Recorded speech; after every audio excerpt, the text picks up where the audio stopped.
We are back on the Box Stand podcast to definitively settle another non-essential sports debate. Our subject today, not at all surprisingly, is the Bulls Dynasty of the 90s. Everyone is watching The Last Dance right now, so you know that we have to talk about the six-time NBA champ Chicago Bulls. I feel like we are all either learning or maybe relearning exactly how that team functioned around Michael Jordan. There's no question that he was at the top of the hierarchy, at the absolute top of the pyramid for that team. But today, we're talking about who was the second most important member of the Bulls dynasty. Yahoo NBA reporter Seerat Sohi is going to argue on behalf of Scottie Pippen. He's an NBA Hall of Famer, a seven-time All-NBA player. He's got a pretty good case here. She is opposed by Yahoo's Zach Schwartz, who is arguing in support of head coach Phil Jackson. He's an 11-time NBA champ. That's pretty good. There's a pretty good argument there, too. Two pretty good resumes here. I will mediate this debate. I am Yahoo's foremost Bulls scholar, Andy Behrens. We might have had Vincent Goodwill do this, but frankly, he's corrupt. He can't be trusted to do it. Vincent is a flagrant Detroit fan. Can't be trusted here at all. So the responsibility falls to me. I will now hear opening statements. Let's begin with someone who is dressed more than appropriately, dressed as a legal counselor. Let's start with Zach. Let's hear the case for Phil. Legal counselor, NBA coach, whatever, any of it works. I'm going to lead off with this. What more do I need to say than the fact that how many rings did Michael win without Phil? How many rings did Scottie win without Phil? And even stepping back, how many rings did Kobe get without Phil? That answer is 0. And I think it's important to recognize that the man who pulled all the strings, put the systems in place that helped Jordan finally get over the hill and get that ring is Phil Jackson. It's a compelling opening case, Seerat. What is the initial argument for Scottie? What do you call the guy who is anybody's number 2? You call him their Scottie Pippen. In any debate, when you're talking about who's the most important, if something is named after that person, they kind of win that one. I think that's the best argument there is for Scottie Pippen. He's the original Scottie. He's the original Pippen. The comic nerd in me takes a little offense to you just choosing to gloss over Robin in this. He replaced Robin. He did. He may have replaced Robin. He replaced an iconic superhero. The fact that Phil was able to manage Michael's ego, the chaos that came with Rodman when he showed up, he was able to manage, as we saw in the doc, for almost his whole career with the Bulls, Scottie being grossly underpaid and still keeping Scottie happy. That's the Zen Master. That's the Zen Master in a nutshell, taking care of business and taking care of that team. He's also the only coach that's won 70 games and won a championship. Still is. So, I think he's a remarkable coach. As someone who was a Chicago resident during the Dynasty years, I will tell you the absolute classic sports radio argument that would break out pretty much every summer around the 90s Bulls was the idea that perhaps you could have replaced Scottie with name your all-star wingman from the 1990s, whether it's like Glenn Rice, Reggie Miller. This was the argument that people were making all the time. Meathead callers would say, yeah, you could replace him with Reggie and they would still win the 6 titles. Where do you guys fall on that? Oh, I think if you replace him with Reggie, they win even more games. I think, I love Scottie Pippen, and I think he's a great basketball player, and he's one of the best of all time, deserves to be in that top 50 conversation. But there are 50 guys in there, and there's some other guys you could go pluck out that maybe could fit in, or guys behind him that you pluck out and suddenly they get to play with Jordan. We've seen it with other superstar guys where LeBron builds his super team and some of those guys take a slightly lesser role. They win those titles.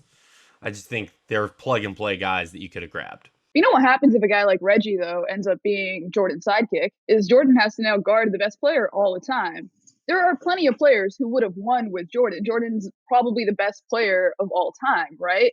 But at the same time, Scottie was the perfect complement to him. And I think we saw it in the last season. With Scottie out, Jordan ends up, first of all, they get off to a horrible start to the season, at least for a championship team. And then all of a sudden, Jordan at 35 years old or 34 at the start of that season ends up having to pump the accelerator and he's exhausted. And I think that period right there shows you how important Scottie is because he can replace a lot of the things that Jordan does to the point that it allows him to then not really have to completely exhaust himself, and the Bulls still win a ton of games. So Scottie not only, helped Jordan win those 6 rings, but also probably, we see all this stuff about the Warriors, right? If you want to win a lot, it's a war of attrition. It's really more about managing your body than anything else.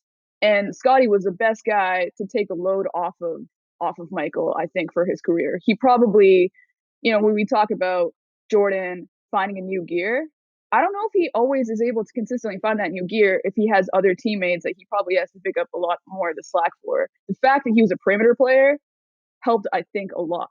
Yeah, this is a good point. Scottie also, I believe Scottie in the first title run picked up Magic Johnson, and it completely flipped the series as well.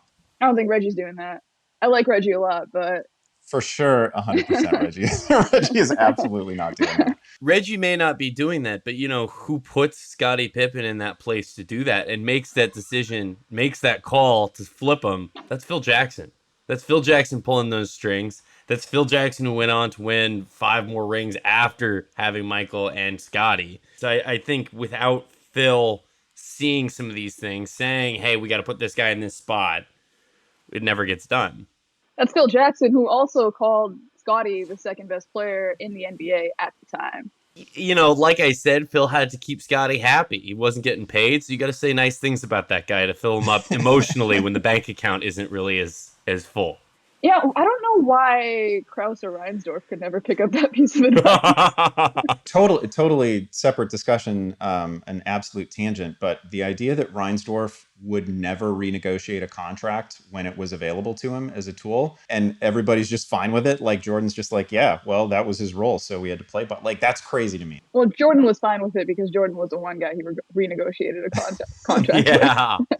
Yeah, that's fair. Based on where we're at in the actual documentary right now, we're 2 episodes in. There's 8 to go. We're like midway through the 97-98 season. Scottie hasn't yet played, delayed his surgery, and setting up what is honestly the best line of the. We're not going to get a better line out of this documentary than "I didn't want to f up my summer." That's really good. That's about as good as it's going to get. Mm-hmm. The team has started 12-9, right? So how does that shape your opinion on the relative importance of both Phil and Scottie? Well, to me, it shows that despite how talented they were, without one of their key cogs, they were struggling. And without, that's going to happen all the time. But you can take it back to the time that Scottie played without Jordan. They were still a great team. They weren't a championship team, but that time showed that they were both very important, and it was just a reversal of that. Jordan without Pippen was still a fantastic player, still the best player in the league, but he couldn't consistently carry the load. What do you think, Zach? One of the biggest takeaways I've had from this documentary has been the fact that I'm not here to disparage Scottie Pippen. I'm here to argue the merits of Phil Jackson. Watching the documentary, the biggest takeaway I have had is that some of the other people on that team, not very good. Watching Steve Kerr sprint around, it was like, oh my God, it looks like he's like a $130 soaking wet. To get that guy numerous rings, to get some of these players that were on this team in the positions that they were in to succeed is mind-boggling to me. And I don't know, Michael is amazing, and the team that they ended up building around him was good, and the trades they made were good. But oh my God, the center play that they had, the guards that they had weren't exactly blowing your hair back. So I just that's the biggest takeaway I have had, was he gave me another appreciation for the scheme and the system that they ended up developing there in Chicago. Phil did an excellent job, but you're only ever as good as the ingredients that you cook with for any coach. But great players without a great coach can take you almost all the way. I don't think you win the finals without a competent coach, but you don't even sniff them if you don't have the right players. How many of Phil's contemporaries do you think, as coaches, could have also led the Bulls to 6 titles? It's hard to say 6, right? That's probably at the time only Phil, but at the time Greg Popovich was not a head coach in the NBA. But I think it would have been different. I think it would just because of butterfly effect and whatnot. but I think they probably win 4 or 5. I don't think they three-peat without Phil. I think that he kind of laid things out in a way that allowed them to tolerate each other for as long as they could, right? But I think they definitely win a couple rings. I don't know how many, but if you flip it and Scottie's off the team, I think you can make a similar argument. I think Pat Riley's probably the only coach in the league at that time that could get them any championship. I don't think George Karl, who got the Sonics to, I believe he was the one that got the Sonics to the finals, I don't think he's getting it done.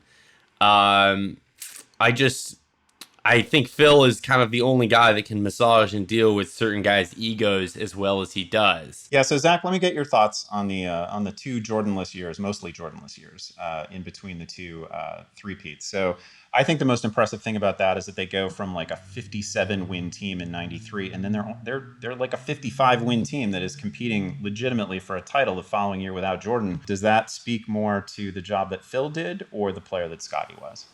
I mean, I think it directly shows how good Phil is, that you lose the best player in the history of the NBA and you get to the Eastern Conference semis. There's only a 2-game difference when you lose your best player and the best player on earth. That I think speaks to the ability to manage people and to put people in place to succeed. Even Scottie only averaged 22 a game, which, like, you need more scoring than that. I think Phil's best ability is to get people to rise to those kind of occasions, and that's the clearest with that 93-94 and then 94-95 team.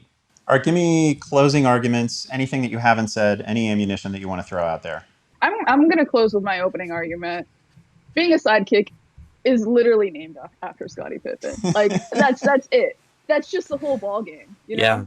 It's the Bill Russell Finals MVP trophy because he was the best winner of all time. Like, Scottie Pippen is now everybody is somebody else's Pippen. Are you Jordan or are you Pippen?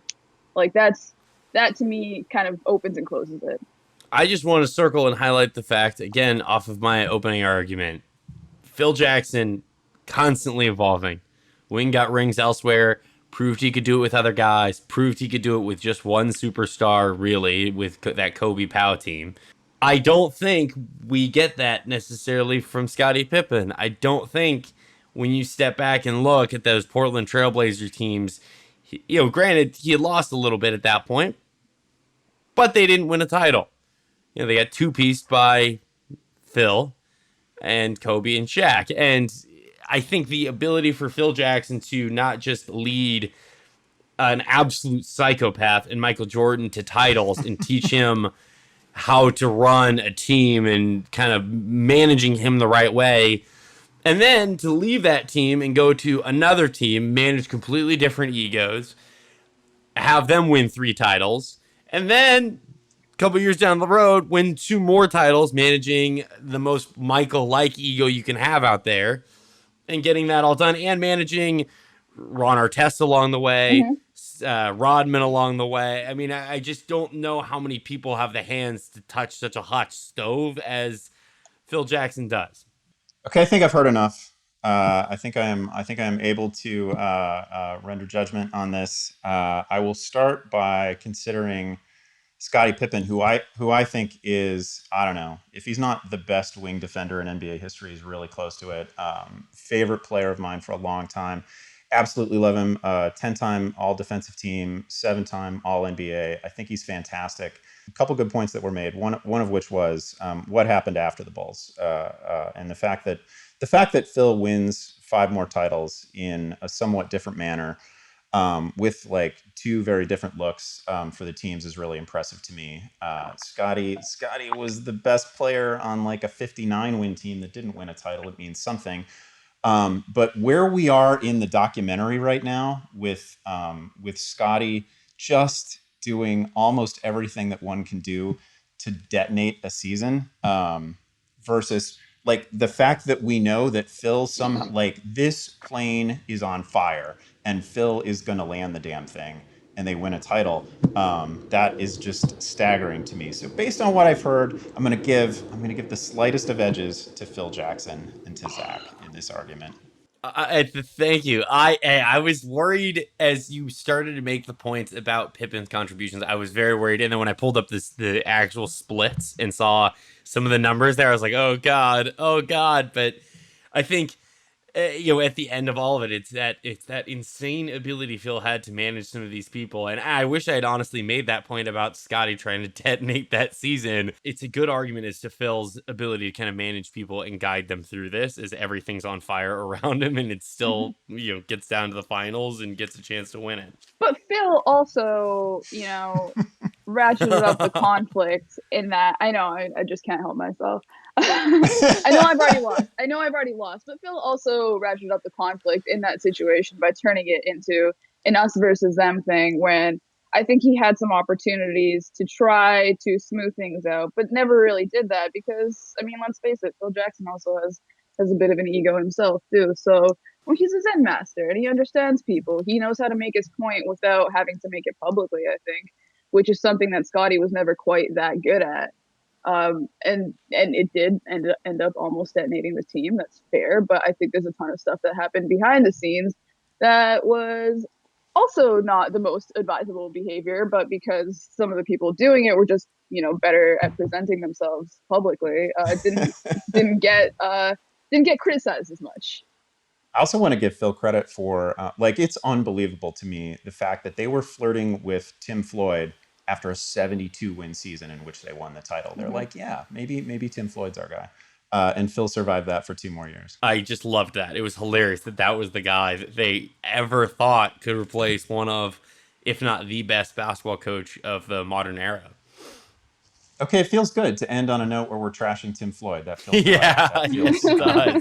I feel full now. I feel satisfied. That is going to do it for this episode of Boxed In. You can catch us every Monday, Wednesday, Friday. Please, you know the drill. Rate and review. Find us on Apple Podcasts. That is going to do it. We are out.